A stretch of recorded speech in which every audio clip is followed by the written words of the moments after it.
పాలకులు కీలక నిర్ణయాలు తీసుకునే సమయంలో నిపుణుల సలహాలు తీసుకోవడం సాధారణమే. అందుకే వివిధ రంగాల్లో అనుభవం ఉన్న వ్యక్తులను సలహాదారులుగా నియమించుకుంటూ ఉంటారు. కానీ తెలంగాణ ప్రభుత్వంలో నియమితులైన సలహాదారులు నిజంగా ప్రభుత్వానికి దిశానిర్దేశం చేస్తున్నారా? ప్రజా సమస్యలపై, ప్రజా విధానాలపై విలువైన సూచనలు ఇస్తున్నారా? లేదంటే పదవులు, హోదాలు, ప్రోటోకాల్స్కే పరిమితమవుతున్నారా? ఈ ప్రశ్నలే ఇప్పుడు సచివాలయంలో టాక్ ఆఫ్ ద టౌన్గా మారిపోయాయి. ప్రభుత్వ నిర్ణయాల్లో నిపుణుల సలహాలు ప్రతిఫలిస్తున్నాయా? అసలు వాటిని రేవంత్ సర్కార్ పరిగణలోకి తీసుకుంటోందా? కీలక నిర్ణయాలపై వరుసగా వివాదాలు ఎందుకు తలెత్తుతున్నాయి? Let's watch. తెలంగాణ ప్రభుత్వంలో వివిధ శాఖలు, రంగాలకు సలహాదారులుగా పలువురు అనుభవజ్ఞులు కొనసాగుతున్నారు. ప్రభుత్వ ముఖ్య సలహాదారుగా రిటైర్డ్ చీఫ్ సెక్రటరీ రామకృష్ణారావు ఉండగా, వ్యవసాయం, పబ్లిక్ అఫైర్స్, ప్రోటోకాల్, ప్రజా సంబంధాలు, నీటిపారుదల వంటి విభాగాలకు కూడా ప్రత్యేక సలహాదారులను ప్రభుత్వం నియమించింది. పోచారం శ్రీనివాసరెడ్డి, కె శివరావు, హర్కర వేణుగోపాల్, జితేందర్ రెడ్డి, షబీర్ అలీతో పాటు నీటిపారుదల రంగంలో లెఫ్టినెంట్ జనరల్ హర్పాల్ సింగ్, ఎత్తిపోతల పథకాల విషయంలో కె పెంటారెడ్డి వంటి వారు సలహాదారులుగా ఉన్నారు. ఇంతమంది అనుభవజ్ఞులు ప్రభుత్వంతో కలిసి పనిచేస్తున్నప్పుడు కీలక నిర్ణయాల్లో వారి సూచనలు ఎంతవరకు ప్రతిఫలిస్తున్నాయన్నదే ఇప్పుడు ప్రశ్నగా మారింది. సలహాదారు అంటే కేవలం ఒక హోదా కాదు, ప్రభుత్వానికి ముందు చూపునందించే వ్యవస్థ.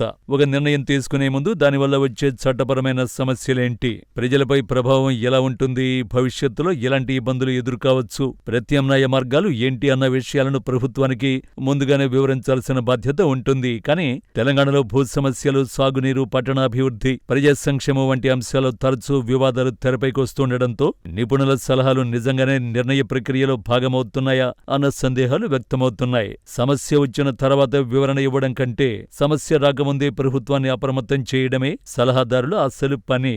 మరి ఆ బాధ్యత ఎంతవరకు నెరవేరుతోంది?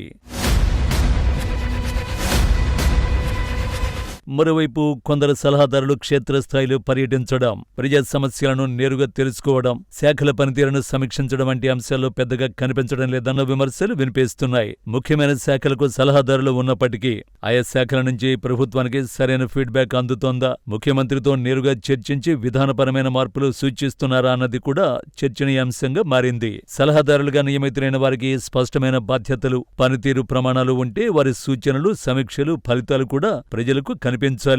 లేకపోతే సలహాదారుల వ్యవస్థ కేవలం అలంకారప్రాయంగా మారిందనే విమర్శలకు అవకాశం ఉంటుంది. ఇక మరో కీలకాంశం ప్రజాధనం. సలహాదారుల నియామకంతో పాటు వారికి అందే జీతభత్యాలు, అలవెన్సులు, ఇతర సౌకర్యాలపై కూడా సహజంగానే ప్రశ్నలు వస్తున్నాయి. ప్రజాధనం ఖర్చవుతున్నప్పుడు దానికి తగిన ఫలితం కూడా కనిపించాలి. ప్రభుత్వ నిర్ణయాల్లో మార్పులు తీసుకురావడం, సమస్యలను ముందుగానే గుర్తించడం, శాఖలకు మార్గదర్శనం చేయడం వంటి స్పష్టమైన ఫలితాలు కనిపిస్తేనే ఈ వ్యవస్థకు అర్థం ఉంటుంది. లేకపోతే పదవులు ఉన్నా ఫలితం కనిపించని పరిస్థితి ఏర్పడితే సలహాదారుల నియామకాల ఉద్దేశంపైనే ప్రశ్నలు తలెత్తే అవకాశం ఉంది.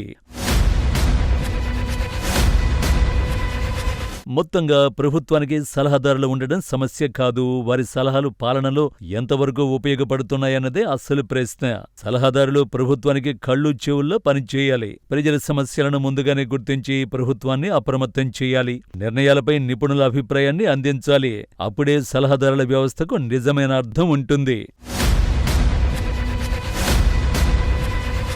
కేవలం పదవులు, హోదాలు, ప్రోటోకాల్కే పరిమితమైతే మాత్రం ప్రజాధనం ఖర్చు చేసి సాధించేదేమిటన్న ప్రశ్నే తప్పదు. ఇప్పటికైనా సలహాదారులకు స్పష్టమైన బాధ్యతలు అప్పగించి వారి పనితీరును ఎప్పటికప్పుడు సమీక్షించి ఫలితాలు రాబట్టాల్సిన అవసరం ఉందన్న అభిప్రాయాలు వ్యక్తమవుతున్నాయి. తెలంగాణలో సలహాదారుల వ్యవస్థను ప్రభుత్వం ఇప్పటికైనా ప్రక్షాళన చేస్తుందా, లేక ఇదే విధానం కొనసాగుతుందా అన్నదే ఇప్పుడు ఆసక్తికరంగా మారింది.